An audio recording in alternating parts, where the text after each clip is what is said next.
Hey, everybody. So it's been almost a year since I recorded a series of conversations with Pastor Dave Johnson about Tim Alberta's incredible book, The Kingdom, the Power, and the Glory.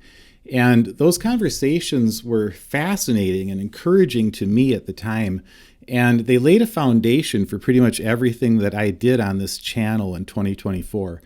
We recorded these even before I knew that I'd be writing a Christian case against Donald Trump.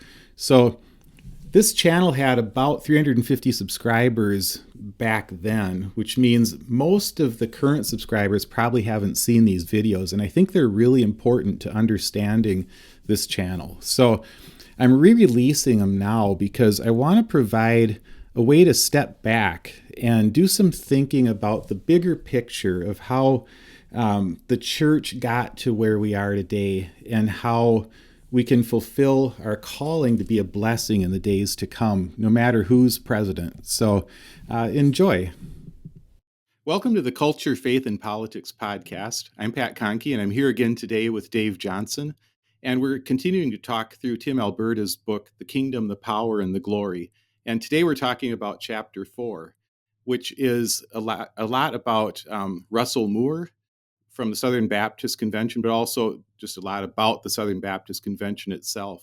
And it's another just really good chapter that's worth reading. I would recommend people read the chapter because we're going to be just talking about a couple of issues that jump out at us as worthy of discussion. But the chapter in its entirety is worth reading. So, Hi, Dave.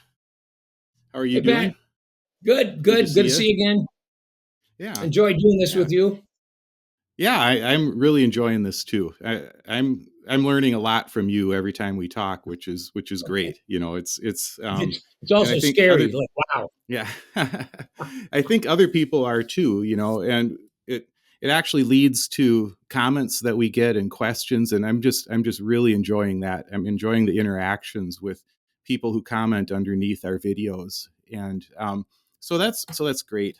Today, the topic that I wanted to start with is Russell Moore, because as I said at the end of the last video that we did, that today what's nice is that there's at least a character in the story right now that we can get behind, somebody who's one of my current heroes because of what he's been willing to sacrifice in order to speak the truth. And I think that if I were to put like a grand label over my thoughts about this book, this chapter, it would be they always kill the prophets, because he's just another example of when you dare to speak out in a sort of an abusive system, people don't like to hear it, and so we see some examples of that today. Could I add to that just a little bit? Because everybody has people listening haven't read the book. Maybe they'll hopefully follow us after. But when you say they kill the prophets, Russell Moore was like this quintessential. He was golden boy through and through SBC. He was Southern Baptist Convention.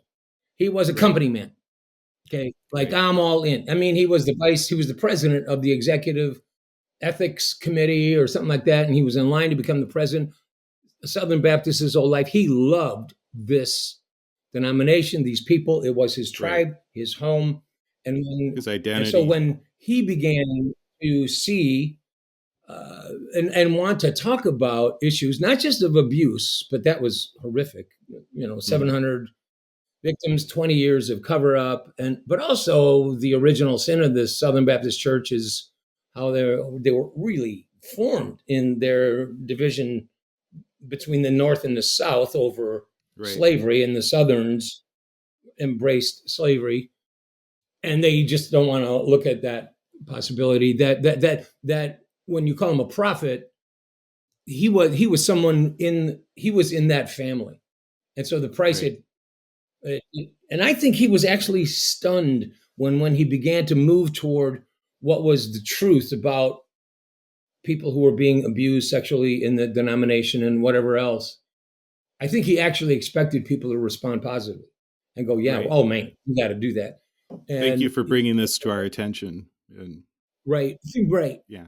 But they didn't, and that's where he fits into that prophetic mold, and it also exposes a dangerously false system, Right. religious system. Yeah. So anyway, sorry, Yeah, Pat. exactly. You told me not told me to quit saying I'm sorry. Yeah. So I'm not sorry. Yeah. For people who don't know, the things that Dave, you'll hear him say many times is he'll say something super helpful, maybe even profound, and then he'll say, I'm sorry.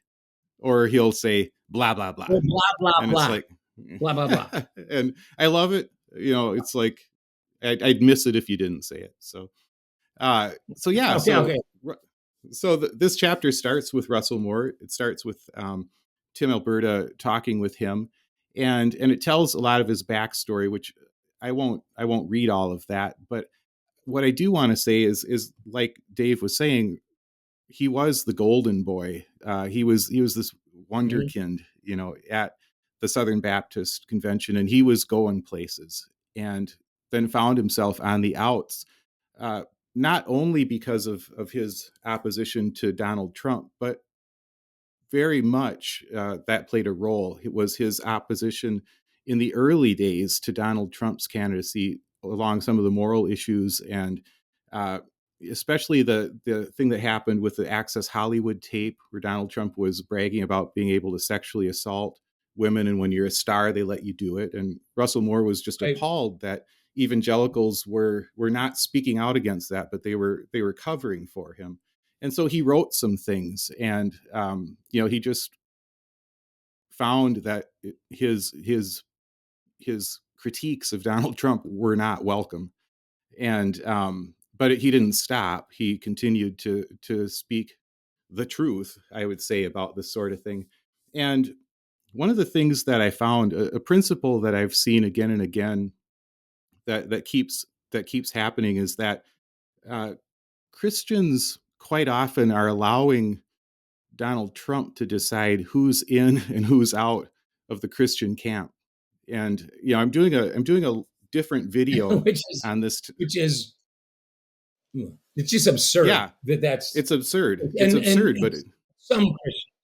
It is some some Christians, but Christians. Yeah, right. Exactly. anyway. Yeah, for sure. For sure. But I'm doing a separate video about this because somebody sent a question about, well, didn't Jesus say that he came to bring a sword, not peace?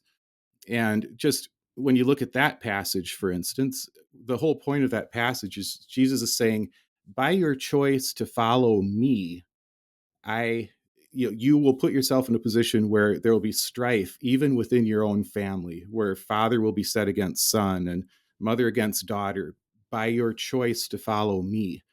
And so he's metaphorically saying it brings a sword into the family. And which what which I've is what Russell Moore brought when he told the truth. It's not a exactly literal sword. It's not a literal right. sword.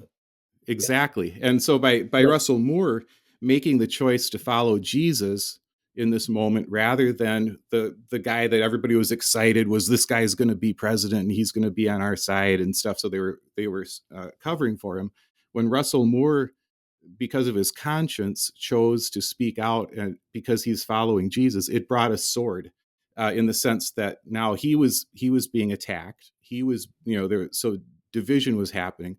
But what I think is so, it's Well, it's okay. sad and funny, and sad and funny. I go back and forth between how I feel about it. Is when Donald Trump then decided to speak out against Russell Moore, and he tweeted that he's truly a terrible representative of the evangelicals, and he called him, quote, a nasty guy with no heart. And this is from the book. And I just think, That's what okay, Trump said like, about Russell that's Moore. that's what Donald Trump said about Russell Moore. And like you said last time we spoke, Dave, it doesn't surprise me that Donald Trump would say that. What surprises me and what's heartbreaking is that so many Christians then threw Russell Moore out of the camp, because it's like Donald Trump has become, for those people, the one who brings the sword. If you choose Donald Trump, or not, that's where the strife comes from, within the family or within the church, within the institution, rather than it being about choosing Jesus. looks like you have something to say about that. Well, yeah, when Donald Trump calls Russell Moore a nasty guy and not a true Christian or not a good Christian or whatever, that's Bad not just representative. Yeah. that's not just the pot calling the kettle black. That's a cliche. It's what we talked about in our last episode. That's somebody who's pointing the finger. It's not here, it's there. He's the bad guy. Right. That's somebody who's winking the eye and is shifting the feet. And the fact that people can't spot how full of crap he is Right. profoundly discouraging to me. And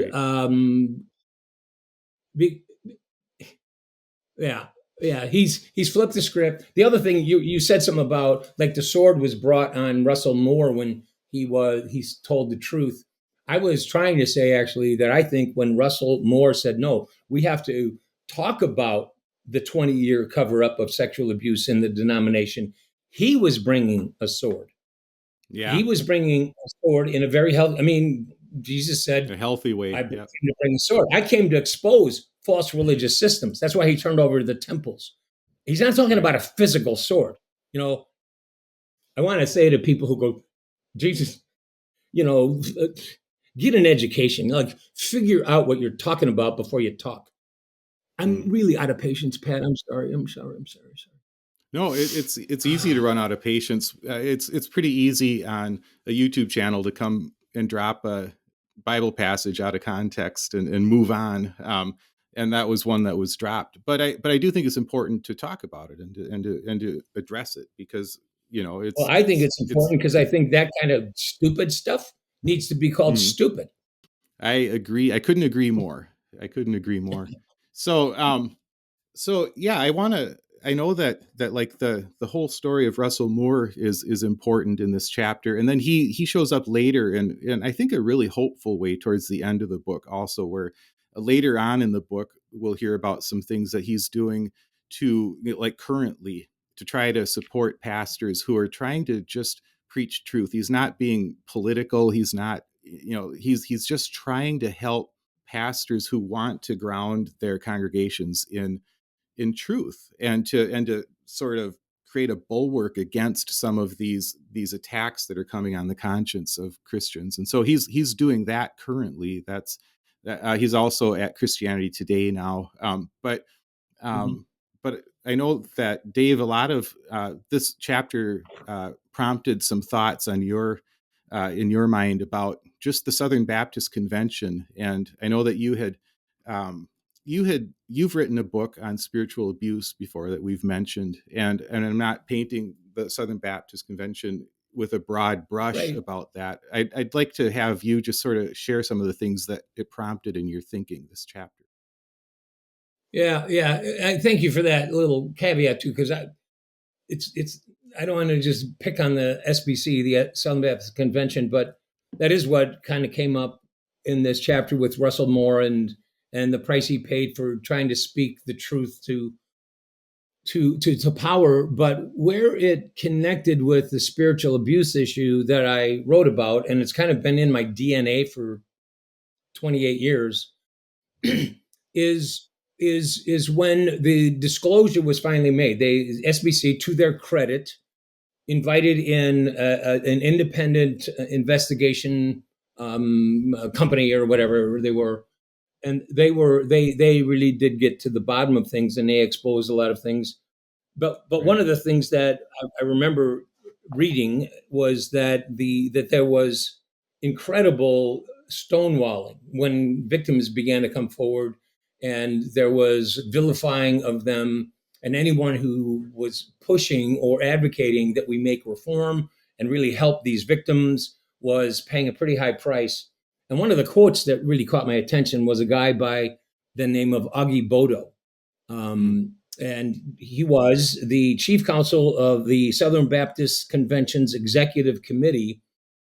And when these attempts to bring into the light what was being hidden for 20 years about sexual abuse, he called those attempts to bring into the light what had been hidden for 20 years. He called them a satanic scheme designed to distract us from our mission, which is to share the gospel. So if that doesn't, like, wow. Moore later, responding to that, said this. I feel his pain, because he's thinking, I've been a part of this Southern Methodist community. It's my family for all of these years, but we are actually a community, a denomination, and lots of people can identify with this, not from the SBC, from other denominations, where the troops would be mobilized if someone in our denomination, or like a church in our denomination, decided to call a woman a pastor, like if she was pastoring the children, instead of calling her the director of children's ministry, they would call her the pastor, the children's pastor. So the troops in his tribe would be mobilized to exile a church like that, or exile a church that would have a woman preach on a Mother's Day sermon.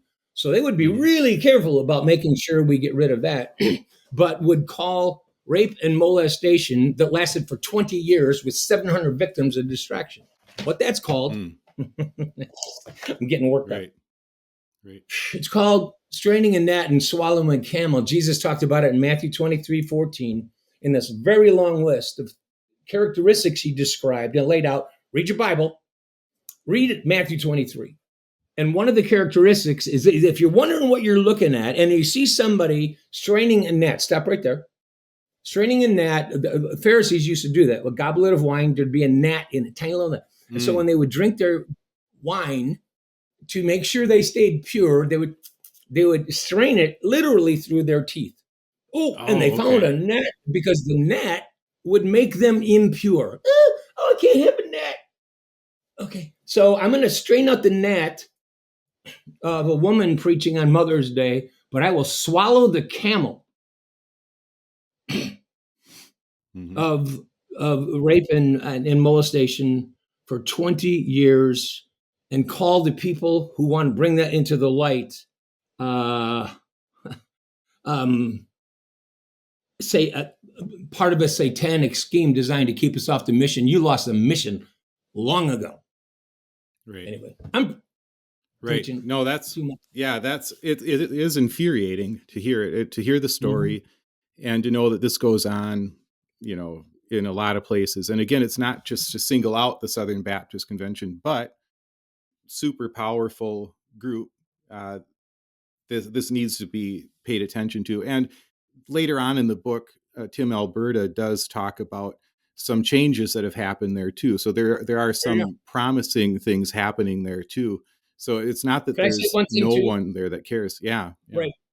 Well, just to clarify, I have no desire to kind of pick on the SBC. I think these things need to be brought to light and said the way we're saying it, because I think we need to notice where it's happening closer to home, like in my church or in yours or in ours, because what Jesus gave us in Matthew 23 was not like an expose on the SBC. It was principles. When you see people making little things big and big things little, don't wonder what you have. It's a sick religious system. Mm-hmm.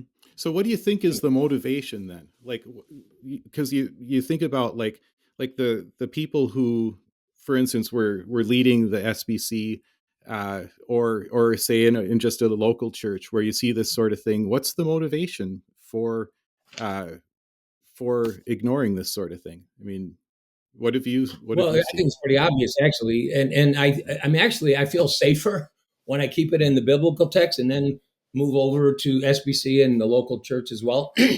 But in Jesus' day, the religious system of the day was entirely preoccupied with polishing the outside of the cup and of the bowl. Remember that? Right. That was still Matthew 23. Woe to you, scribes and Pharisees, who polish the outside of the cup and of the bowl, meaning you look great. You have all the right answers. You look really good on the outside, but inwardly you're full of robbery and self-indulgence. So I think the motivation, it's not even about a motivation, it's where it's coming from. It's coming from the fact that internally, they're really not there to serve the kingdom of God or the king. They're really there to build their kingdom, our last episode. Mm-hmm. And they're really there to protect the investment of their institution. And it's one of the reasons the next generation doesn't trust institutions at all. Right. And I'm sad about that. I think it's sad. Right. Because God can use institutions that are willing to bend the knee and have some humility and, shine the light. God, Pat, I'm going to go crazy here. God is light. 1 John 1:9. God is light. He is the ultimate reality. And in him, there is no darkness at all. The way I paraphrase that is God is light, and in him, there is no bullshit at all. God will give it to you straight. And if you say you walk in, if you say you have fellowship with the God who is the ultimate reality, but you walk in darkness, I used to think that meant that if you walk in sin, no, the darkness that people are walking in, that John is talking about, are people who are hiding their sin, bobbing and weaving, pointing and winking. And if you're doing that, you lie about having fellowship with the God who is light, because you can't be in fellowship with the God who is light and pointing the finger, winking the eye, shifting the feet at the same time. Right. And so I think the motivation, I don't know if motivation is the right word, but where it springs from is something internal that has nothing to do with following God or honoring God or wanting to be part of the kingdom of God. It's about people building their own. Yeah, I agree. And I think one of the things that we've mentioned already in other videos here is just the power of tribalism. Tribalism is just, so Russell Moore talked about just how he was a Southern Baptist, like almost before he was a Christian. Not really, but I mean, just in terms of his self-identity, like growing up, it's like, this is my tribe. These are my people. And I think it's really hard to go against your tribe. Like we talked about in the last episode here, the last chapter, it's hard when you see things going on in your tribe to, first of all, to admit it to yourself, to realize that I'm not crazy. This really is a problem. This, that can take a long time. But then that's just the first part, is to even recognize it. But then to actually step out and to try to speak into it. This is why I say sort of the phrase that's over all of this in my thinking is, they always kill the prophets. When you speak against your tribe, you're putting yourself out there in a way that for whatever reason, there aren't very many people who are willing to do that. And Russell Moore was one who but I would is clarify willing. something like that. Mm-hmm. Yeah, I would clarify something with that. I don't think Russell Moore spoke against his tribe. Mm. In the context of being in his tribe, he tried to say, we need to tell the truth. I'm just using the abuse thing. We need to tell the truth. Right. And he was in a tribe that, much to his surprise and chagrin, didn't want to bring things into the light that had been hidden. And that's when I can feel in my gut what he must have gone through. Now, I have not suffered the way he has, because he's been this tribe.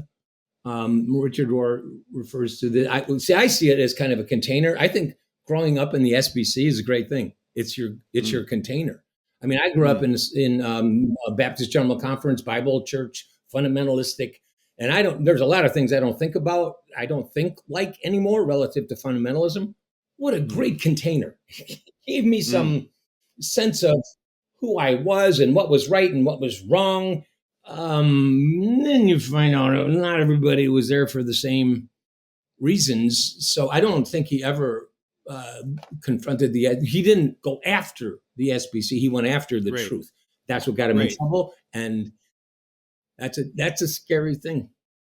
Yeah. And that's a good clarification. And it's the way that I see it is you're perceived as going against the tribe if you bring up things that people don't want to hear. That's what it is. And Right. that's what happened to me in when I started to talk about some of my concerns, and when I wrote my book in 2020. It's like people just they start people who don't know you start just assuming that you're out to destroy the tribe, and Yeah. it's like, no, I'm writing this out of concern for my people.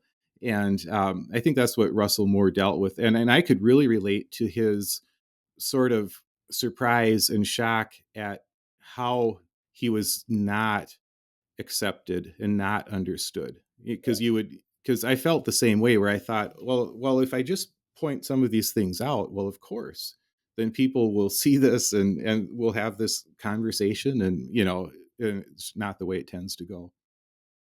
Right. I think actually he was shocked, but I think, especially at the beginning, I think it broke his heart. Yeah. I think it broke his heart because he's thinking, these are my people. This is my tribe. This is worth fighting for. Surely they're gonna want to move toward the light, what is real and true. And when they didn't, I think I honestly, I think it broke his heart. And at the end, when he finally, I think in the chapter, it even talks about his wife said, "Okay, honey, Russell, you can keep going, but I'm out. This is not my tribe anymore." Yeah, And I she think said, that's when, I think the phrase was something like, if you are going to stay in the Southern Baptist Convention, then we're going to be a divided, not a divided house, but we're going yeah, like to multi faith or something like that. multi-faith. Yeah, Something like multi-faith that. house. Yeah. Yeah, Yeah, yeah, and she had had enough. And there's another poignant moment where his son is with him at a big, one of the big meetings that they had, where he was making an appeal, and afterwards his son said to him, "Dad, why do we want to be part of this?" And I think he loves the Southern Baptist Convention. That's the thing. He yeah. loved it. These were his people, and I don't think there was ever a point where he was trying to harm or destroy. Right. It was One of trying the to help. What you just said reminds me of another thing in that chapter that I think is Mhm. a thing that people have noticed sometimes in really unhealthy churches. Was that his son, Russell Moore's son, at one point asked his mom, Russell's wife, is dad having an affair? Oh, What? right. And that was because for a very long time, when Russell was trying to bring these things into the light, there was a small group of people on this executive committee, really power people, who were hounding him and harassing him and bringing investigations and bringing things publicly that weren't true and they couldn't prove it. They just would say these horrific things, like you hear from Yeah. whatever. Right. Um, and his son was going, "What? And is he having an affair?"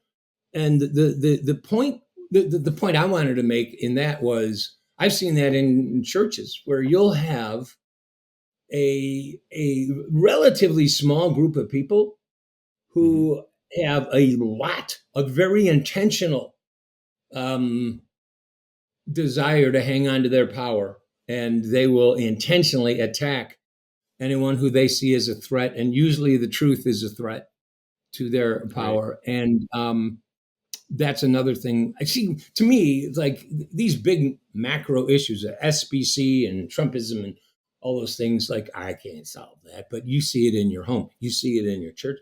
You can talk about it there. Maybe you can Right. confront it there. Don't wonder what you're looking at. Right. Yeah, and I think that's where I want to end this conversation, is bring it back to that, that every one of us is in several different systems, a family system, a church system, at work, whatever. And to me, you could look at this, experience that Russell Moore had, and you could be deflated by it, and it could make you feel like, oh, I don't want to stick my neck out because look what happened to him. But for me, it's actually super encouraging. Every time I see one person make a courageous decision to try to speak truth into a situation where it's required, it's super encouraging to me. And Yeah, it's and we should not be surprised that passage that I talked about where Jesus said, I come to bring a sword. When you follow me, Right. it will bring this strife and everything. We shouldn't be surprised. It's not fun to go through that, but Jesus said that would happen. He promised it would happen, and You will be persecuted. it's expected. It's an expected Yep. part of following Christ. And it's encouraging to me whenever I see somebody who actually does it and is willing to pay the Yeah. price. Could I add my little saying? I don't know if you Yeah. want to close with this, but Yeah, sure. you and I were talking before, and I have this thing, and it really fits into what Russell Moore did, but I've told pastors for years, and I've learned it myself, that if you say what God tells you to say and do what God tells you to do, and when something is hidden, you move to reveal it so God can heal it. If you do those really hard things that people are trying to hide, you will never lose your ministry, but you might lose your job. Mm. Do you know the difference? Okay, because I've known lots of guys, and this is when I was more connected to a denomination, who really were the company men, and um, they kept their ministry. I mean, they kept their jobs, but Right. they had no ministry because they could never risk confronting that crap over there or that over there. They could never tell the truth, so they kept their job, but they had no prophetic edge ever. And Right. I would rather die than Yeah. that. So say And I that think they phrase are again. dead. Yeah. Tell me that phrase If again, because I if think you do it's what so God true. if you do what God tells you to do and say what God tells you to say, scary as it might be to do what God tells you or say what God tells you, you will never lose your ministry, but you might lose your job. Do you know the difference? Well, Because a lot of amen to people that. know the difference.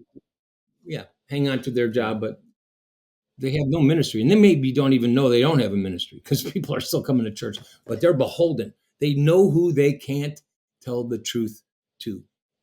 Right. You're so full of your. Right. Yeah, exactly. And that's why this was an encouraging chapter to me, because any time that I hear about somebody from history or current day, even, who's willing to tell the truth in order to speak for truth and is not afraid of losing a job, it's encouraging. There's too few people like that, I think, in the world, and it's good to read about them and be encouraged by. So, I think they are well, the all right. prophets. Yeah, right. So I thanks a think they lot, are. Dave. And You bet. yeah, we'll do this again in a few days, moving on to the next chapter. And I just really appreciate talking about this with you.